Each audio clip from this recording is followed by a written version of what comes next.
अब किससे कहें और कौन सुने जो हाल तुम्हारे बाद हुआ। इस दिल की झील सी आंखों में एक ख्वाब बहुत बर्बाद हुआ।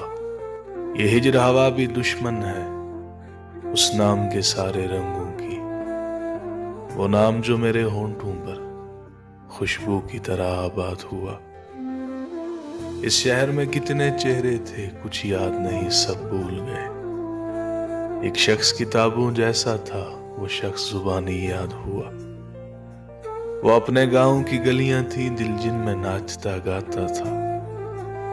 अब इससे फर्क नहीं पड़ता ना शाद हुआ या शाद हुआ।